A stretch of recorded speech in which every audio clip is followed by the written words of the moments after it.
Howdy folks, here with Eston, another unspoiled book review for audiobooks. Today we're doing A Snake's Rise by Kenneth Arant. It's book 3 in the Snake's Life series. It's narrated by Travis Baldree, so we know that part's going to be good. This book I feel like is a really interesting tie-up to the previous two. So we're in book 3. Let's go ahead and dive in. So for Uniqueness, I gave it a 4.5. The same plot line with a monster taking care of his loved ones and things like that is to some extent growing old. But the thing that's really interesting about this book is that it completely changes how it tells the story.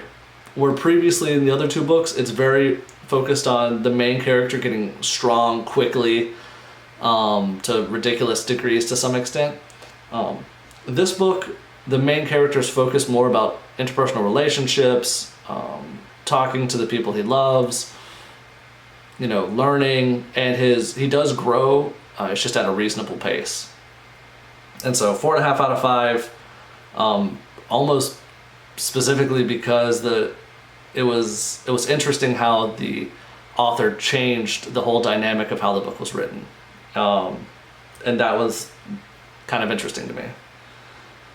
So on to character development, I gave it a full 5 out of 5 this time because I feel like it made up for all of its bad points from the previous books.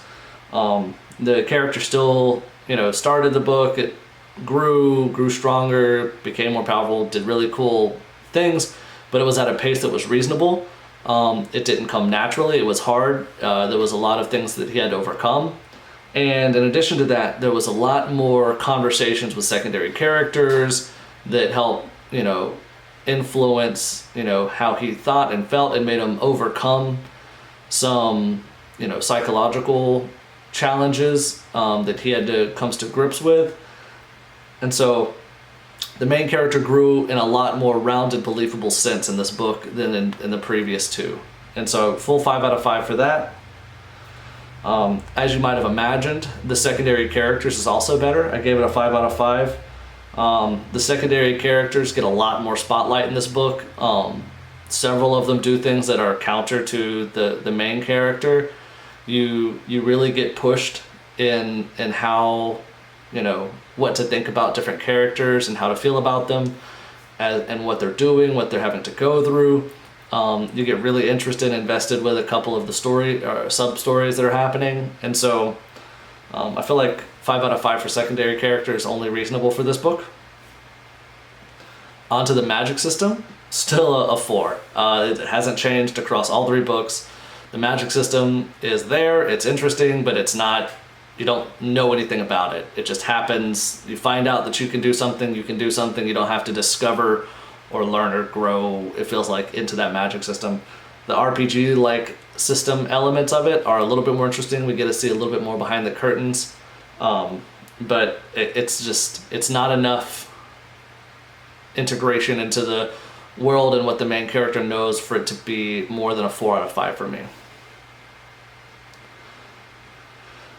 Narration, I almost don't even need to waste time on it, but just in case that you've missed the previous 2 books, Travis Baldree's great. So 5 out of 5 for dynamic voicing. He is able to provide very strong emphasis for his main character and side characters even, to provide emotions, anger and sadness and happiness even in some places, humor, all of those things are expressed very well through his characters. And so dynamic voicing is an easy 5 for Travis. And into the vocal cast, we have a 5 out of 5 again. And this time it's not as easy because we did get a lot of viewing onto the side characters. And they did, they were all very unique in how they were, how they spoke and how they reacted to different situations. And so it was an easy 5 out of 5 for vocal cast. Just exactly what I would expect from Travis. So now we are on to some of the extra pieces of information. So let's start with the age rating. So I think we probably should bump it up to high school or and above. There's a little bit of adult content. Nothing that I feel like provides enough detail that it's inappropriate per se for someone teenage and above, but there is some adult content that should be discussed amongst parents before letting your kid read it. As far as humor, this book is definitely on the more serious side. There are some humorous elements, but the majority of the book is serious. Romance, I would say that is a pretty important part of this book. It's not all about lovey-dovey romance, but it definitely is a romance story about two people coming from across time to, love one another and all of the problems that come about when that happens.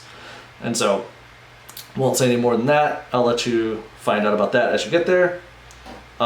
Just like the previous books, tons of action, a little bit of gore, not quite as much in this book. They focus more on interpersonal relationships, but it does come up, it is a thing. And the book was also just as engaging as the previous two. I feel like it was pretty fantastic. And so I'm excited for the next one. I'm assuming there's going to be a next one. The way that it ended, it feels like there should be one, but we'll see. And just as an overview, book got a 4.62, which is better than I've been doing previously. Narrator got a 5, and then the overall was a 4.75.